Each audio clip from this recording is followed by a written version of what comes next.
जय हिंद। मैं हूं दानवीर और आप देख रहे हैं मेरा पॉडकास्ट दानवीर सिंह। आज हम बात करेंगे बांग्लादेश की। बांग्लादेश के ऊपर एक मैंने पहले भी पॉडकास्ट किया जिसके अंदर मैंने बांग्लादेश और बांग्लादेश के अंदर हिंदुओं के ऊपर हमले की बात कही। फिर मुझे लगा कि एक दो दिन वेट कर लिया जाए, बादल छटने दिए जाएं और देखा जाए कि किस तरीके से बांग्लादेश अब आगे चलने वाला है।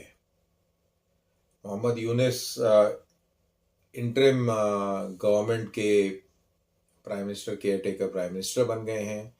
उन्होंने शपथ ले ली है और उनके साथ कई सारे स्टूडेंट लीडर्स ने, ह्यूमन राइट्स एक्टिविस्ट ने भी शपथ ली है। तो किस तरीके का शेप इख्तियार करेगा बांग्लादेश आने वाले समय में? अगर बांग्लादेश के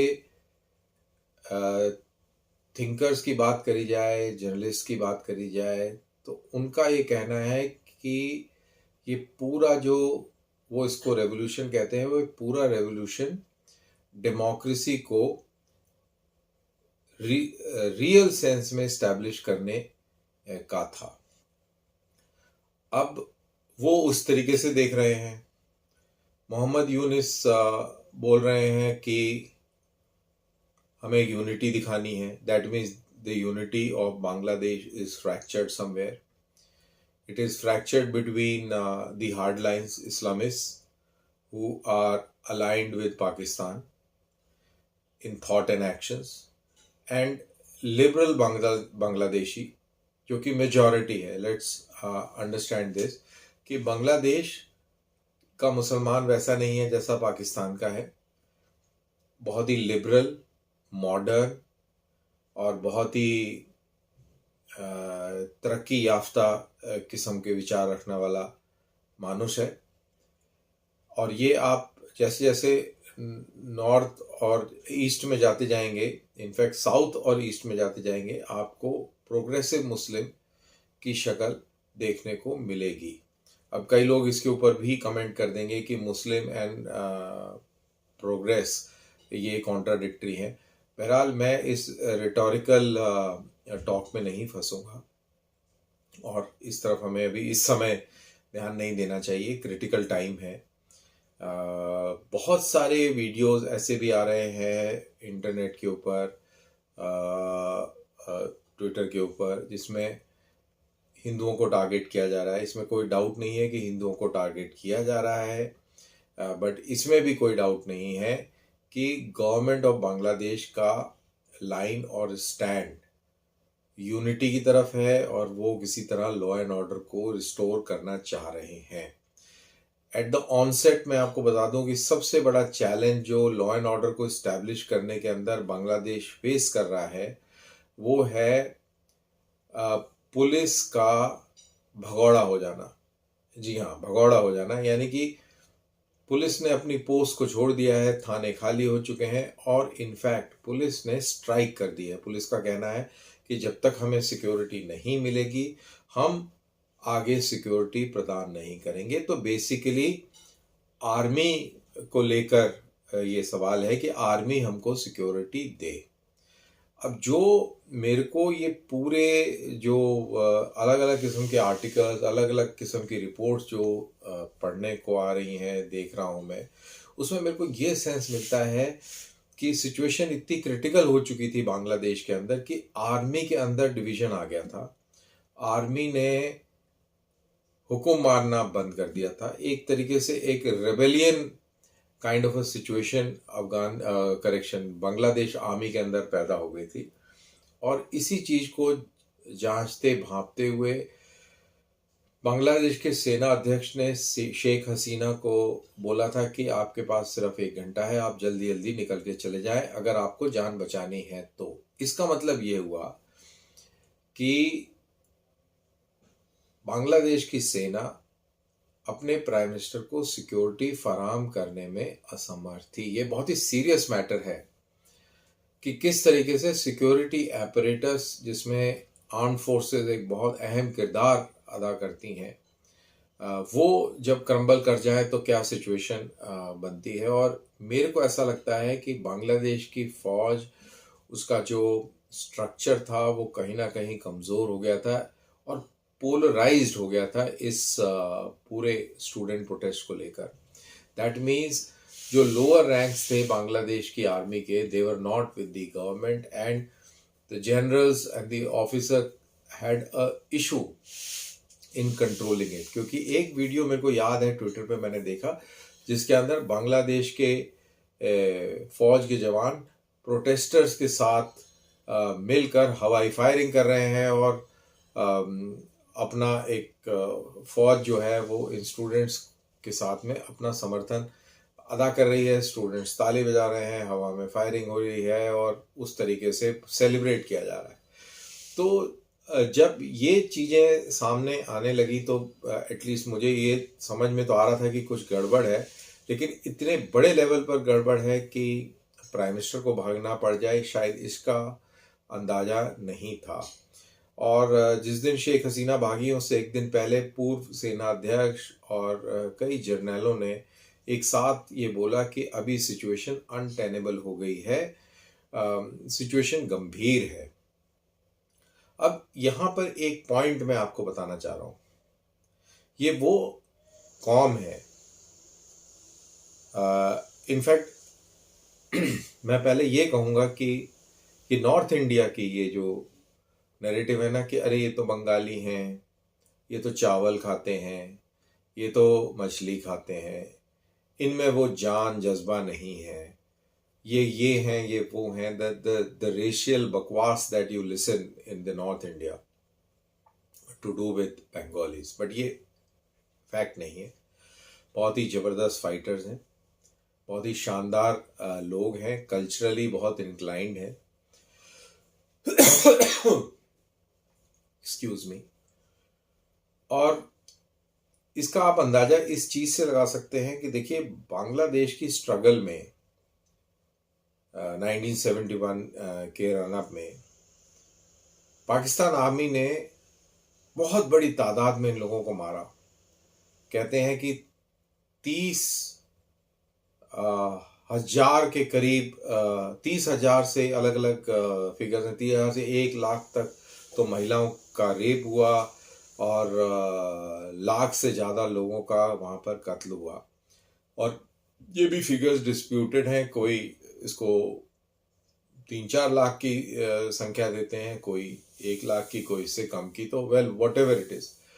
तो कहने का मेरा मतलब है कि जब इतनी बड़ी तादाद में इन लोगों ने पाकिस्तानी आर्मी की फुल माइट का मुकाबला किया, तो आप समझ सकते हैं कि ये किस मटेरियल के बने हैं।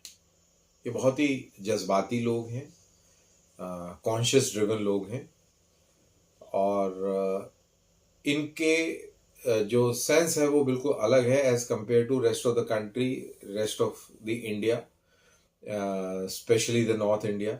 और मैं नॉर्थ इंडिया इसलिए कह रहा हूँ क्योंकि नॉर्थ इंडिया और जो पाकिस्तान है वो कहीं ना कहीं इनका जो साइकोलॉजिकल मेकअप, रिलीजन को अगर साइड में करते हैं तो साइकोलॉजिकल मेकअप तकरीबन सेम है। तो जब ये पाकिस्तान आर्मी की फुल माइट का मुकाबला पूरे जोशो खरोश के साथ कर सकते हैं, हजारों लाखों की तादाद में अपनी कुर्बानियां दे सकते हैं, तो आपको लगता है कि ये शेख हसीना की पुलिस और के द्वारा कार्रवाई करे जाने पर 400-450 लोगों की जाने जाने के बाद ये सरेंडर कर देंगे? ये किसी का भी ऐसा मानना बहुत बड़ी गलतफहमी है। और आई थिंक शेख हसीना ने जो सबसे बड़ी गलती करी वो यही थी कि उसने वहाँ पर गोलियां चलवाई और लोग मारे।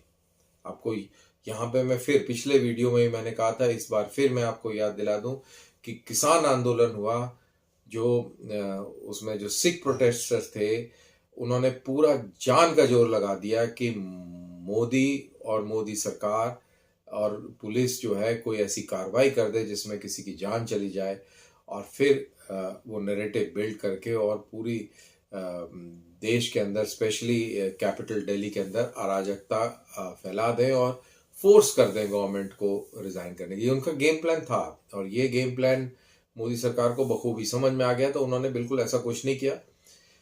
तो मैं इस चीज़ को ज़्यादा रिपीट नहीं करूँगा क्योंकि ये मैं पहले ये बात इसके बारे में कर चुका हूँ। अब ये बात रही जो घटना हुई और जो घटना को लेकर मेरा एनालिसिस था। अब आज की तारीख में देखा जाए तो सुप्रीम कोर्ट के चीफ जस्टिस ने रिज़ाइन कर दिया है, again threat from student leaders and the protesters. उधर बांग्लादेश के अंदर ढाका में हजारों की संख्या में हिंदू बाहर निकल के आया है और उन्होंने बोला है कि ये देश हमारा है, हमने इसके लिए कुर्बानी दी है और हम इस देश को नहीं छोड़ेंगे। वहीं बांग्लादेश के प्रेसिडेंट ने काम की अपील करी है और साथ के साथ जमातुल इस्लामी बांग्लादेश ने भी ये कहा है कि माइनॉरिटीज़ के ऊपर हमले बंद होने चाहिए। तो यानी कि एक right kind of noise Bangladesh से आ रही है। अब जब हिंदुओं के ऊपर अटैक हुआ है तो इसमें आपको ये बात समझनी पड़ेगी कि हिंदू को सिर्फ हिंदू के तौर पे ना लिया जाए। Hindu that was supporting Sheikh Hasina, उनके जो कार्यकर्ता थे, उनके जो लोग थे, उनके ऊपर हमला हुआ है। 450 लोग मारे गए हैं। इन 450 लोगों में ऐसा नहीं है कि सारे हिंदू मारे गए हैं। यस, हिंदू जरूर मारे गए हैं। हिंदूज का बिजनेस जलाया गया है, हिंदूज के टेम्पल्स डेसिक्रेट किए गए हैं। ये सारी कार्रवाइयाँ हुई हैं, दुखद हैं। और पार्लियामेंट के अंदर भी जयशंकर साहब ने ये कहा है कि हिंदुओं के ऊपर जुल्म हो रहा है वहाँ पर, और इसमें कोई दो राय नहीं है और भारत उसके ऊपर नज़र रखे हुए है।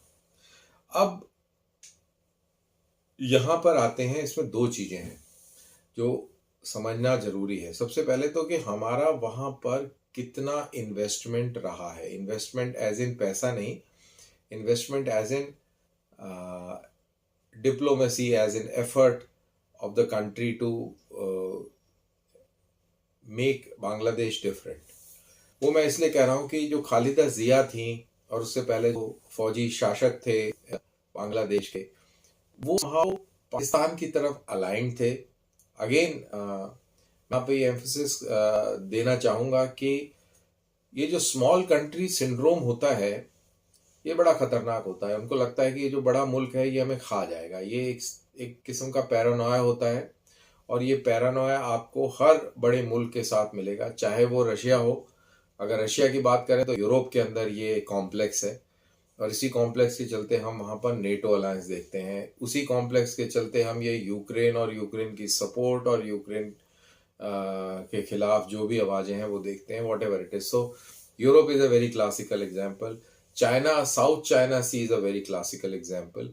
India and South East Asia जिसके अंदर ये पूरे नेबरहुड है, this is again a very classical example. और I remember one thing very clearly and ये मैं सोच रहा हूँ कि ये मैं आपको बताऊँ। मैं जूनियर कमांड कोर्स कर रहा था काफ़ी साल पहले और हमारे साथ में बांग्लादेश के ऑफिसर्स थे। तो हम लोग कैंटीन के अंदर चाय पीने गए और शाम का टाइम था, अच्छी हवा चल रही थी, बाहर बैठे थे कुर्सियाँ लगा के और हंसी मजाक चल रहा था। द नाइस पीपल, हंसी मजाक चल रहा था। तो ऐसे ही एक बांग्लादेशी ऑफिसर ने बोला कि उस टाइम में आई वाज अ कैप्टन, तो सीनियर कैप्टन। तो उन्होंने बोला कि captain, what do you think if there is a war between India and Bangladesh, what will happen? Hypothetically उसने पूछा। आई डोंट नो उसने क्यों पूछा। तो मैंने बोला कि it's just a division task, एक डिवीजन मात्र भर का काम है और Bangladesh will collapse like a pack of cards. उसको बुरा लग गया। तो मैंने बोला, भाई आपको बुरा क्यों लगा? आपने मेरे से सवाल पूछा, मैं इंडियन आर्मी का ऑफिसर हूँ, मेरे को अपने देश की काबिलियत पे एक भरोसा है, एक समझ है और मैंने उस हिसाब से आपको जवाब दिया। तो उसने इस सवाल क्यों पूछा मुझे नहीं मालूम, लेकिन जो जवाब था उस जवाब के अंदर स्मॉल कंट्री का जो ये सिंड्रोम है वो कहीं ना कहीं उभर कर आ गया। And I realize and I really apologize to him, I am sorry, I never wanted to hurt your feelings, but when we compare our strengths, तो मैंने उसको समझाया कि हमारी एयरफोर्स ये है, आर्मी इतनी बड़ी है। एक डिवीजन का मतलब है कि डिवीजन अगर ऑफेंसिव पे जाता है या एक बहरहाल एक डिवीजन ऑफेंसिव पे नहीं जाएगा, एक कोर अगर ऑफेंसिव पे डिप्लॉय होता है तो बहुत आसानी से ऐसा हो जाएगा। And I just try to explain him, but मैंने कहा ऐसा क्यों होगा, we are very great friends and all, and ऐसा हो ही नहीं सकता। ये आपका सवाल गलत था, तो मेरा आंसर भी जाहिर सी बात है, जब सवाल ऐसा होगा तो जवाब भी ऐसा होगा। And then somehow things cool down, मैंने चाय वाय पिलाई, हंसी मजाक हुई और हम हंसते वापस आ गए अपने अपने कमरों में। बहरहाल तो ये पॉइंट मैं आपको बता रहा हूँ कि एक स्मॉल कंट्री का जो सिंड्रोम है वो क्या होता है, और ये इसको हमें रिलीजियस एंगल से भी नहीं देखना चाहिए, क्योंकि अगर आप नेपाल को देखें तो Nepal is a Hindu country, India is a majority Hindu country, और फिर भी आप देखेंगे कि नेपाल के अंदर एक सस्पिशन सा रहता है, किस चीज़ का रहता है मुझे आज तक समझ में नहीं आया, बहरहाल उसको रहता है, और उसको बैलेंस करने के लिए ये लोग चाइना की तरफ भागते हैं। तो नेपाल भी चाइना की तरफ भागता है, फिर जब चाइना थोड़ा हावी होने लगता है तो फिर वो इंडिया की तरफ आते हैं, तो ये बैलेंसिंग एक्ट उनकी तरफ से होता है, और यही बैलेंसिंग एक्ट हमने शेख हसीना की तरफ से भी देखा। अब मैं आपको याद दिला दूं कि जब कोरोना हुआ तो शेख हसीना ने एक स्मार्ट गेम खेला, इंडिया को बैलेंस करने के लिए वो फटाफट चाइना की तरफ उन्होंने रुख किया, और चाइना से जो इन्वेस्टमेंट भाग रही थी वो उसको लाने का भरपूर प्रयास उन्होंने बांग्लादेश के अंदर करा। देखिए, अपने कंट्री के लिए सब अच्छा चाहते हैं, उन्होंने भी अपना कंट्री के लिए अच्छा चाहा और उस तरीके से ये कार्रवाई करी। और ये तो चलिए आप बिजनेस के पॉइंट ऑफ व्यू से बात करें, अदरवाइज ऑल्सो इंडिया को बैलेंस करने के लिए वो चाइना की तरफ उनकी नज़र रही है। चाहे आप उनके हथियारों की बात कर लीजिए, अब वो आर्मामेंट जो खरीदते हैं और जो उन्होंने पिछले 10 साल में खरीदे हैं, 20 साल में जो शेख हसीना की जो कार्यकाल रहा है ऑलमोस्ट 20 ईयर्स, तो उन्होंने चाइना से वेपनरी खरीदी है। वो 4 सबमरीन्स बना रहे हैं तो उसमें चाइना की मदद ले रहे हैं, और इंडिया से तो उन्होंने कोई वेपन सिस्टम नहीं लिया, जबकि इंडिया से वेपन सिस्टम मिलना भी आसान है, आपके पड़ोस में है, इंडियन सिस्टम है। इंडियन सिस्टम लेंगे तो उनकी सर्विसिंग, उनका ओवरऑल, उनका रख रखाव में कितनी आसानी होगी। We are so close neighbours and all, लेकिन ऐसा नहीं, उन्होंने चाइनीज मदद ली, बेसिकली अगेन बैलेंस करने की बात कर रहे हैं। और यहाँ पर शेख वो खालिदा जिया का बड़ा स्टेटमेंट था कि हम नहीं चाहते कि इंडिया इतना पावरफुल हो जाए कि पूरे रीजन में इम्बैलेंस पैदा हो जाए, और ऐसा ना हो इसलिए हमें चाइना और बाकी कंट्रीज की मदद लेकर और इस रीजनल बैलेंस को मेंटेन रखना पड़ेगा।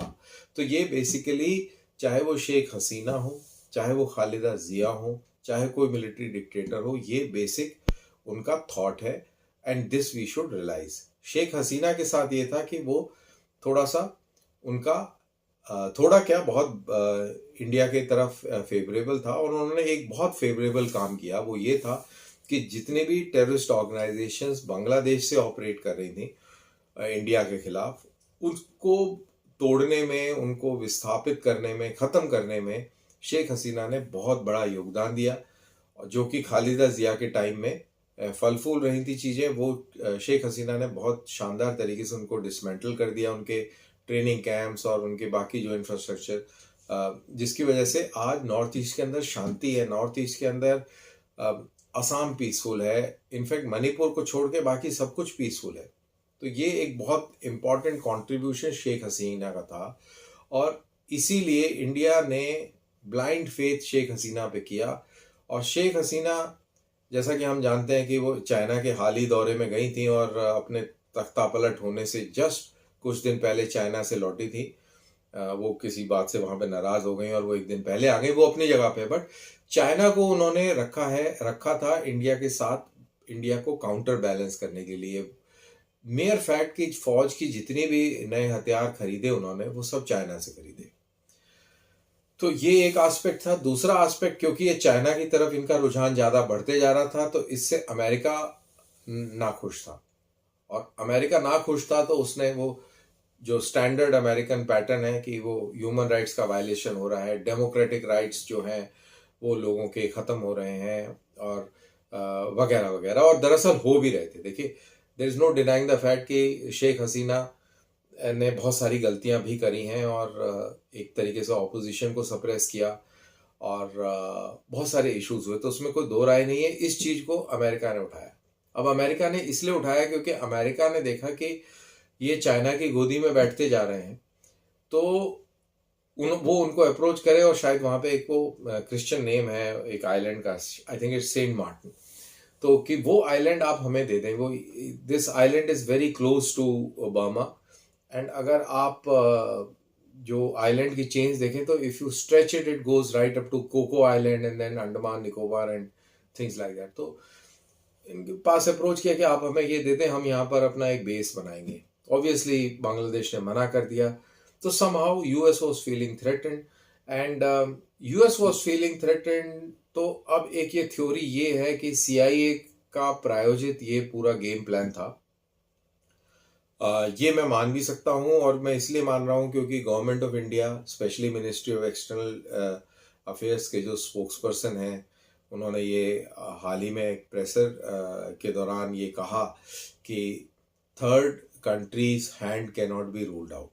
कई लोगों ने बोला कि शायद चाइना का ये हाथ था, और कई थ्योरीज दी कि वहाँ पर बच्चे चाइनीज यूनिवर्सिटी में पढ़ने जाते हैं, वहाँ से पढ़ के आते हैं और चाइनीज थॉट को लेके आए और वगैरह वगैरह। लेकिन शेख हसीना के जो साहबजादे हैं, उन्होंने ये बिल्कुल कैटेगरिकली इनकार कर दिया कि चाइना का कोई हाथ रहा है इस पूरे अनरेस्ट में।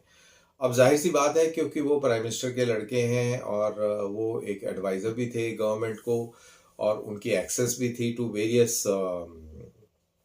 Types of inputs that a government gets. And अगर वो ऐसा कह रहे हैं तो उनको मान लेना चाहिए कि चाइना की तरफ से कोई इस तरीके का डिज़ाइन नहीं था। तो इसका मतलब है कि जो अटकलें अमेरिका को लेकर लगाई जा रही हैं वो सही हैं, सीआईए को लेकर जो अटकलें लगाई जा रही हैं सही हैं, और मेरे को लगता है कि शायद इसमें कुछ दम भी लगता है कि अमेरिका और सीआईए का इसमें रोल रहा होगा। तो अमेरिका सिर्फ और सिर्फ चाइना को काउंटर करने के लिए बेस मांग रहा था, या उसने ये पूरा ये क्राइसिस को रचा है, ये भी मान लेना बिल्कुल गलत होगा।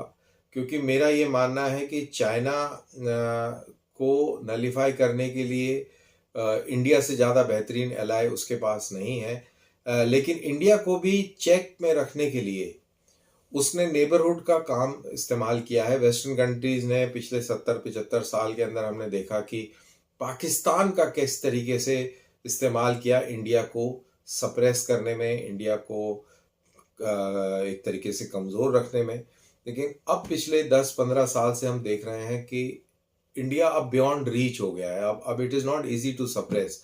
जब हमारे पास कुछ नहीं था, हम पूरी तरह डिपेंडेंट थे, तब हम स्ट्रेटेजिकली अपने आप को न्यूट्रल रख पाए।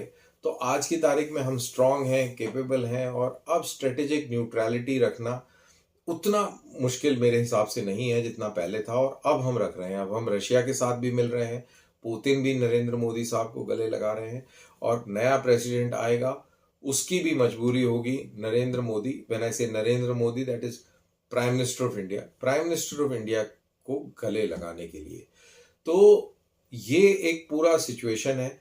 और अब क्योंकि इंडिया ग्रो कर रहा है, इंडिया की पावर बढ़ रही है, इकोनॉमी बढ़ रही है, तो इससे अंग्रेज खुश नहीं है। White man is very upset, white man is very scared, the Chinese are scared, white man is scared, Pakistani in any case वो तो जलन के मारे मरे जा रहे हैं, उनका तो खैर छोड़ ही दीजिए।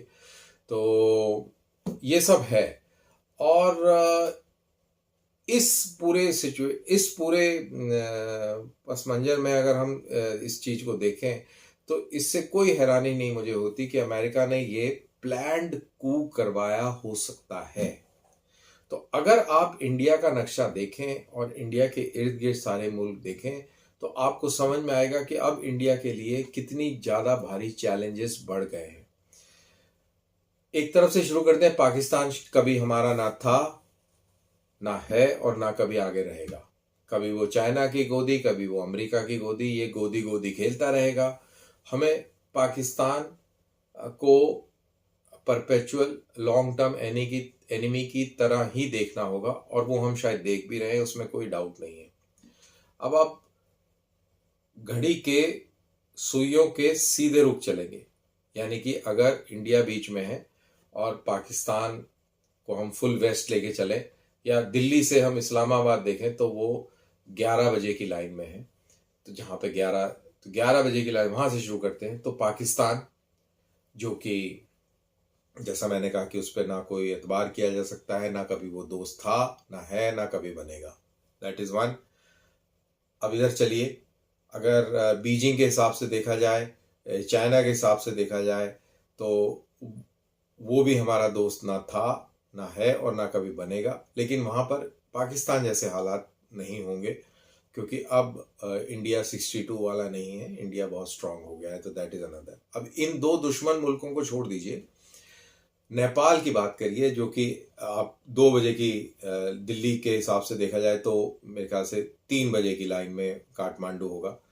तो वहाँ देखिए तो नेपाल इंडिया के फुल्ली फेवर में नहीं है, हाफ हाफ है। बॉर्डर का मसला काली नदी के पास उन्होंने नया खड़ा कर लिया है, और उन्होंने एक फ्रिक्शन पॉइंट को बढ़ावा दिया है, और वो इंडिया को बैलेंस चाइना के थ्रू करना चाहते हैं। अभी in any case we know that Nepal के अंदर कम्युनिज्म का बोलबाला है एंड चाइनीज इंक्लिनेशन है।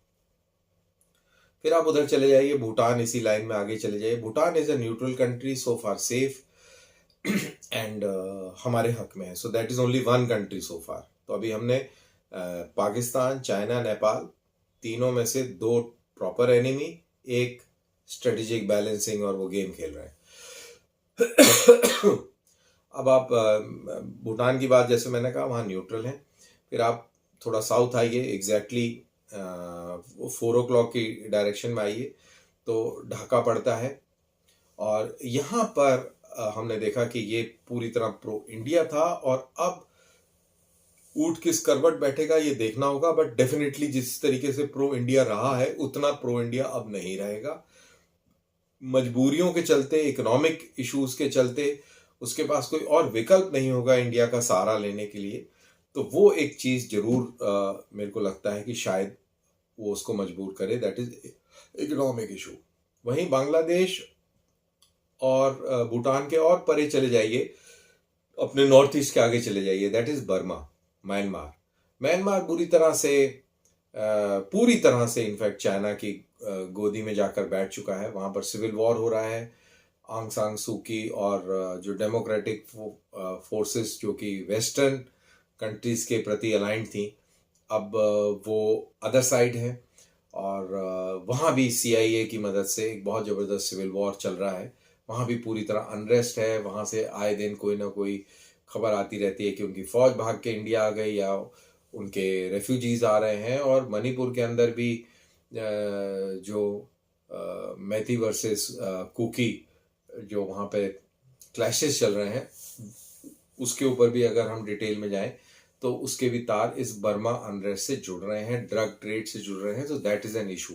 सो when we talk of Manipur issue, it is not purely law and order और सम एथनिक दिस थिंग। उसके अंदर ड्रग्स भी हैं, उसके अंदर सिविल वॉर जो बर्मा में चल रहा है उसका फॉल आउट भी है, डेमोग्राफिक, क्योंकि उसकी वजह से डेमोग्राफिक चेंज हुआ है मणिपुर में, और उस चेंज को लेकर एथनिक ग्रुप्स के अंदर क्लैशेस चल रहे हैं। So that is another issue. अब आ जाइए पूरी तरह इंडिया के साउथ में, दैट इज श्रीलंका। श्रीलंका एक समय इंडिया के खिलाफ होकर पूरी तरह चाइना की तरफ चला गया था। इकोनॉमिक क्राइसिस हुई, इंडिया ने उसकी मदद करी। तो अब ओवरटली लग रहा है कि वो हमारे साथ है, लेकिन अंदर उसके कहीं ना कहीं घबराहट है, और वो भी बैलेंस करने की कोशिश कर रहा है। वो भी आने वाले समय में पता लगेगा कि वो पूरी तरह किस तरफ बैठा है। और फिर आप उधर चलिए, अब ये तो रहा श्रीलंका 6 बजे की लाइन में। अब आप चलिए 8 बजे की लाइन में, या 7 बजे की लाइन में कहें, नीचे डाउन साउथ, दैट इज आपका ये करेक्शन, ये आपका मोइजू, मालदीव्स। तो मोइजू साहब आ गए वहां पर। पहले प्रो इंडिया था, वो एकदम से टर्न होके वो anti India, India go out, और फिर ये सब कार्रवाई करके वहाँ भी एक मेजर डिस्ट्रप्शन और रीबैलेंसिंग का काम चल रहा है। वो भी प्रो चाइना ज़्यादा है और anti India, in fact pro China भी हैं और एंटी इंडिया भी हैं। तो अब इसका पूरा एक हिसाब किताब कर लेते हैं। Pakistan 100% enemy, China 100% enemy, Nepal, I will say, in my opinion, 50-50. Bhutan, 100% India's friend, so एक friend. Myanmar, not an enemy, but a Chinese ally. तो enemy's friend is enemy. Bangladesh बहुत जल्दी रहेगी कोई किसी निष्कर्ष पर आना, बट आप ये कह लें 50-50, ना वो इंडिया का दोस्त रहेगा ना वो पूरी तरह दुश्मन बनेगा, मजबूरियां रहेंगी उसकी. सो अगेन, तो अभी जितने भी कंट्री गिने सिर्फ भूटान को छोड़कर और कोई नहीं. श्रीलंका का भी यही हाल है, 50-50. ये पूरी तरह हमारे साथ नहीं हो पाएंगे क्योंकि आप हिस्ट्री देखें तो उसमें ये कभी भी पूरी तरह हमारे साथ अलाइन नहीं रहे. इनको हमेशा इंडिया से कोई ना कोई डर लगा रहता है. जहाँ तक मालदीव्स का सवाल है, उसका अभी कुछ नहीं कह सकते क्योंकि ये रहा है, पहले भी रहा है, कभी प्रो चाइना हो जाता है, कभी प्रो इंडिया हो जाता है, तो वो वहाँ पर सिचुएशन. लेकिन हाल फिलहाल की अगर बात करें तो वो एंटी इंडिया है. तो बारिंग भूटान कोई भी ऐसा कंट्री हमारे नेबरहुड में नहीं है जो हमारा पूरी तरह दोस्त हो. तो ये एक हमारा बहुत बड़ा चैलेंज है, जियो स्ट्रेटेजिक चैलेंज है, जियो पॉलिटिकल चैलेंज है. और जो हमने 8 बिलियन क्रेडिट लाइन बांग्लादेश को दी, उसका अब क्या होगा, क्या हश्र रहेगा. जो हमारा इंफ्रास्ट्रक्चर कनेक्टिविटी नॉर्थ ईस्ट के साथ थ्रू बांग्लादेश हो रही थी, क्या वो रहेगी नहीं रहेगी, इस पर सवालिया निशान खड़ा हो गया है. अब वो देखेंगे कि आगे क्या होता है. लेकिन जो बेस्ट चीज़ जो इस क्राइसिस के अंदर भी जो अच्छी चीज़ हुई है, जो मेरे को लगता है कि इंडिया से बहुत सारा टेक्सटाइल का बिजनेस बांग्लादेश की तरफ चला गया था. इस क्राइसिस के बाद त्रिपुर, जो कि इंडिया का टेक्सटाइल हब है, रिपोर्ट्स के मुताबिक बहुत सारा बिजनेस वहाँ पर आ गया है. तो जितने भी ऑर्डर्स बांग्लादेश को मिले हुए थे, क्योंकि ये डिसरप्शन हुआ है, तो वो बहुत सारे ऑर्डर्स इधर शिफ्ट हो गए हैं. तो बेसिकली ये कहेंगे कि इस क्राइसिस के बाद में इंडिया की इकोनॉमी में टेक्सटाइल इंडस्ट्री अब सक्रिय रूप से और ज़्यादा योगदान देगी. और जो हमारी जो टेक्सटाइल इंडस्ट्री कमज़ोर पड़ गई थी, उसके अंदर अब रिवाइवल आएगा. I think this is a good news. So इसी के साथ मैं ये पॉडकास्ट अपना ख़त्म करता हूँ. I just try to be very very reasonable and balanced. I don't know how many of you would like it, but in case you like it, please do subscribe my channel and share it amongst your friends. और मुझे दीजिए इजाज़त. जय हिंद.